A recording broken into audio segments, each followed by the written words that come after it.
Hello students, आज की इस वीडियो में मैं आपको बताऊंगा हरियाणा बोर्ड क्लास 11 इतिहास के इम्पोर्टेंट एमसीक्यू क्वेश्चंस 2024 के लिए।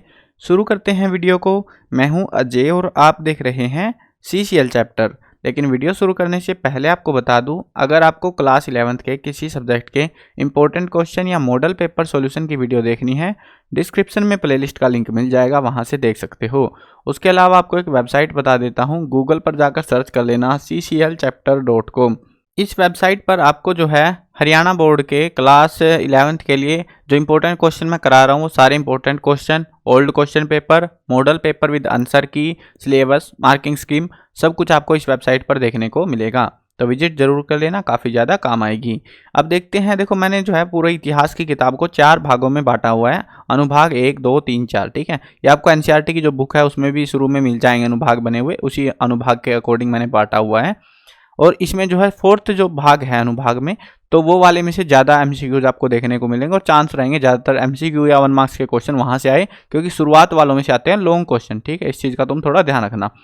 पहला अनुभाग है प्रारंभिक समाज। गिलगिमेश एक। गिलगिमेश जो है ये क्या है? ये एक महाकाव्य है। मैं ऑप्शंस नहीं पढ़ रहा ताकि टाइम बचा सको। ये जो है आपको मैंने बता दिया है, शुरू में ही वेबसाइट पे लिखे हुए हैं। इसी वेबसाइट से मैं आपको पढ़ाता हूँ। इंपॉर्टेंट क्वेश्चन में आके इस वेबसाइट पे ये नाम सर्च कर लेना गूगल पर, इंपॉर्टेंट क्वेश्चन में आना और एमसीक्यूज की प्रैक्टिस जरूर कर लेना ताकि आपकी तैयारी अच्छे हो सके। ऑस्ट्रेलोपिथिक्स किन 2 शब्दों के मेल से बना हुआ है? यानी कि कौन सी भाषा के 2 शब्द है ये? लैटिन और ग्रीक के।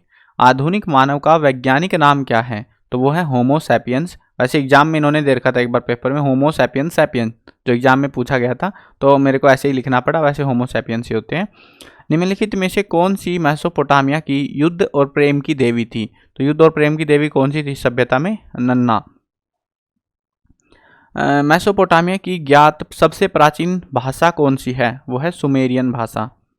सुमेरियन भाषा की लिपि कौन सी है? तो वो है कीलाक्षर। कीलाक्षर होते हैं कील के आकार में, यानी कि एक ऐसी सी लिपि होती है, ऐसे करके, ऐसे ऐसे करके, ठीक है, ऐसे। तो वो जो है ये कीलाक्षर होते हैं, क्योंकि ये कील के आकार की हमको दिखाई देती है। अगला जो है अनुभाग देखते हैं, अनुभाग 2 साम्राज्य। तैमूर का शासनकाल कब से कब तक चला? वो था 1370 से 1405 तक। ड्रेसल 20 क्या था? एक कंटेनर था जिसमें सामान वगैरह रखते थे। रोम का पहला सम्राट कौन था? तो वो थे अगस्तस, सेंट अगस्तस। चंगेज खां का असली नाम क्या था? तो वो था तैमूजिन, बाद में बदल लिया था। ये ध्यान रखना कब बदल लिया था, वो भी पूछा जा सकता है आपसे। 13वीं से 14वीं शताब्दी में स्थापित विश्व का सबसे महत्वपूर्ण खानाबदोश साम्राज्य कौन सा था? मतलब कौन सा है? तो वो था मंगोल का। किसी शहर को जीतने के बाद चंगेज खां ने किस शहर को जीतने के बाद चंगेज खां ने उसे पूरी तरह से नष्ट करने के आदेश दे दिए थे? तो वो था निशापुर। एम्पोरा क्या था? तो वो थे बर्तन या पात्र कह लो, यानी कि जो बासन होते हैं वही एम्पोरा कहा जाते थे यहाँ पे। कुस्तुनतुनिया क्या नाम रख रखे भाई शहरों के भी। शहर का वर्तमान नाम क्या है? आज के टाइम पे इसको कहा जाता है इस्तांबुल। ये प्राचीन नाम था उसका। ये शायद इसीलिए बदल लिया होगा क्योंकि बोलने में दिक्कत आती होगी कि आसान रहेगा। चलो जो भी है वो उनके फैक्टर रहे होंगे। मंगोल साम्राज्य में यास क्या था? तो वो था एक विधि संहिता, जैसे हमारा कानून है ना, वैसे था ये, यास कहते थे उस टाइम पे मंगोल साम्राज्य में। मंगोल साम्राज्य का संस्थापक कौन था? तो वो था चंगेज खां। अगला अनुभाग देखते हैं, अनुभाग 3 बदलती परंपराएं।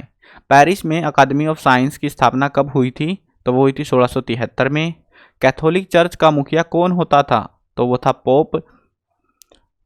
उल्रिक जिवलंगली का संबंध किस देश से था? तो वो थे स्विट्जरलैंड के।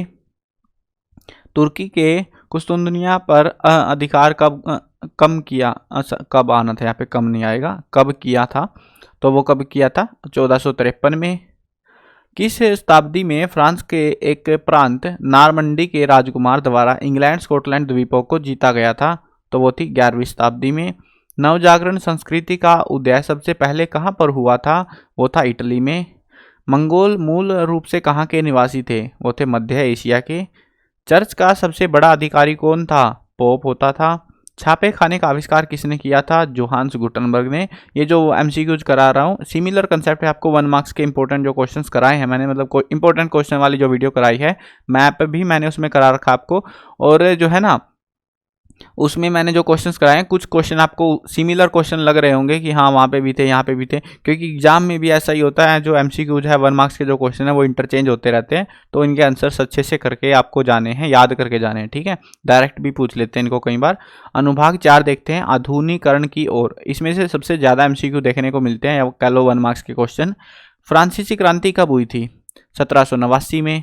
इंग्लैंड में पहली बार यात्री रेलगाड़ी कब चलाई गई थी, पैसेंजर ट्रेन जो थी? 1825 में।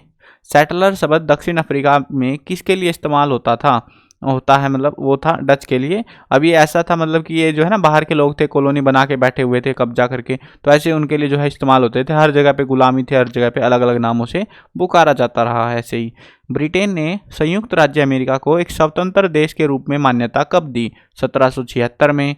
अमेरिका में दास प्रथा का अंत कब हुआ? 1865 में।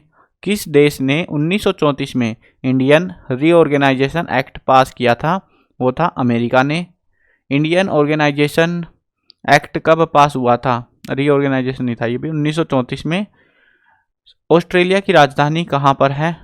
वो है कैनबरा। ये याद रख लेना, कई बार पूछा जा चुका है एग्जाम में, ऑस्ट्रेलिया की कैपिटल।